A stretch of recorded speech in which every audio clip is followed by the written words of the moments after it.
Shabbat shalom, Shabbat shalom. There was this hit on the radio maybe about 20 years ago. You are beautiful in every single way. Words can't get me down. Remember that?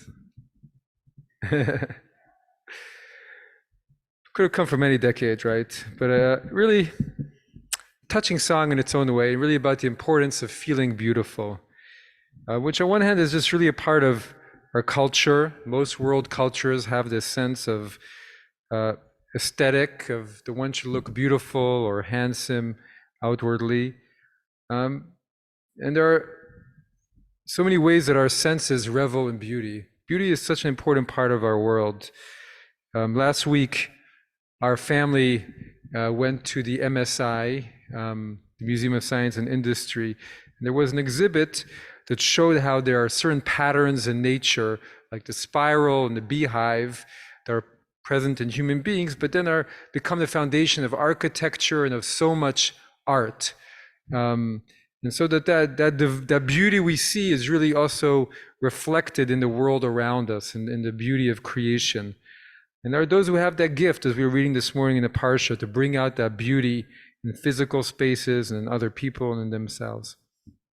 I wanted to talk about something else as well. We have this expression that we sometimes say, well, that person is beautiful inside and out. And what does that mean exactly when we say that? So I think it's not just that they have good qualities, that they're gracious or kind or patient, but there's also something that we call an inner beauty.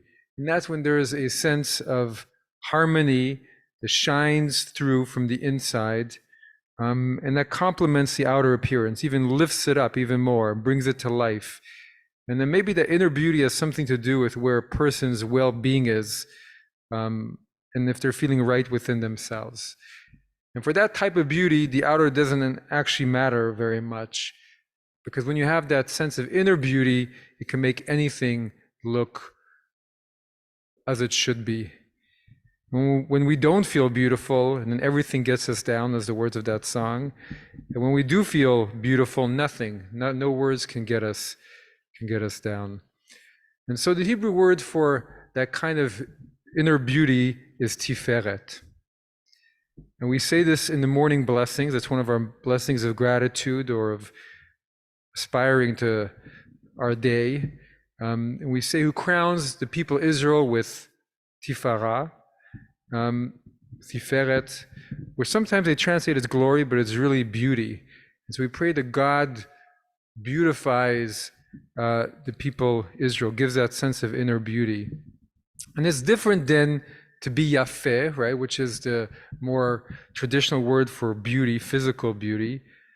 And tiferet is more beauty that speaks, sometimes it's called adornment or glory, but speaks to an inner state. And so that's what all of our parsha is about this, because God tells Moses and Aaron, well, tells Moses first, to make vestments, clothes for Aaron and for the priests, v'chavod v'tiferet, for tiferet, for dignity and for beauty. And there really was a kind of artistic beauty to the clothes. As we were reading, the robe had pomegranates on it out of gold, and there were bells, as we said. And Seforno, the Italian commentator, says, well, on one hand, it's because they should have clothes that no other Israelites had, because it would make the others just see the beauty of it when they were worshiping and think, wow, this is beautiful, what's happening there. It reminds me that when I spent time in Nepal, I went to these Tibetan Buddhist monasteries, up on these beautiful mountains, and you should see the garb of the monks and the way those temples were decorated in so many different colors, and they had people who were trained for decades on how to build these spaces.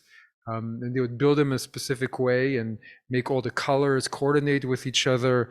And they do these grand rituals. So part of it was just so that when you watched it, you had a sense of being uplifted, how powerful it was. But there are also some other commentators that say that was so the priests themselves would feel their inner beauty, and from there they could really fulfill their work.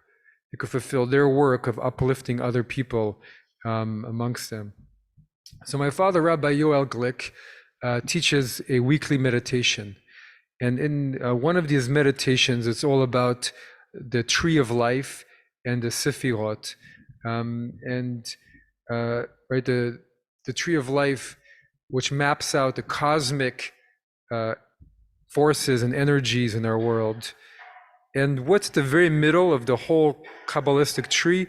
It's Tiferet, it's beauty or harmony, this inner beauty we're talking about. And that's what connects the upper tree and the lower tree, because it's that harmonious beauty that brings the whole together and that gives it form. And it's the central quality that runs through the whole map of the universe in Kabbalah, and that brings it structure and harmony and wholeness. And so when he leads his meditation, there's a certain point where he says that that's the heart, right? It's in the middle, because the heart is where the beauty of every living being is revealed. And then he invites everyone to breathe in, or to bring in that quality of love or of inner beauty into themselves, and then to send it out and to try and bring that sense of inner beauty to all those in our world who are in need of that beauty. And it's not sending out physical beauty. How can you send out physical beauty?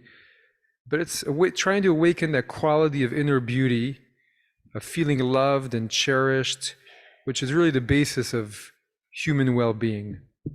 When we feel beautiful within, then that's like our soul is shining through, and then nothing can stop us because we're just feeling as we should be in ourselves. There's no more or no less anyone can ask of us, and we're reflecting the divine glory and beauty of being B'Tselem Elohim, in the image of God. And so that's an experiential statement. It's not a philosophical one in my mind, but it's one of feeling connected to our own heart and having that divine beauty shine through a person. And one can see it in a cancer patient who's going through chemo, that they can still shine so beautifully because of being connected to that. And there can be a person who has every attribute of beauty but can appear lifeless because they don't have that. And so when we think of the Israelites, slaves for hundreds of years, probably had no feeling of their own beauty, because they saw the Egyptians were the ones who were beautiful and powerful and magnificent.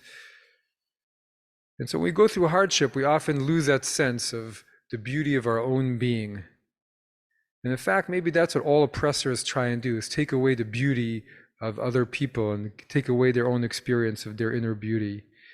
And so part of what Moses and God were trying to do was to help the children of Israel find their own sense of beauty, and that they were wonderful human beings, and not letting all the hardships get them down, but to reconnect to their heart and to their sense of being cherished and precious within. And so they created this beautiful building whose job was to uplift people and connect them to that Tiferet. And they instituted everyone wear tzitzit with techelet, with the beautiful blue, which was a sign of, or purple perhaps, which was a sign of royalty in ancient times. And maybe this is the purpose of every person of compassion and of every person of love and holiness, is to try and help other people see that beauty within themselves, and to try and uplift them and to really feel it, and to make them understand that they truly reflect that beauty and glory of the divine. When the world is broken, as it is so often, but so much in our times, to help ourselves see the circumstances, despite it all, to be able to experience our own inner beauty, or to help other people experience that beauty, is one way of uplifting the world and making us ready to take on that next step of fighting with all we have for that peace, for the justice, and for the love that can truly bring it to wholeness. Shabbat Shalom.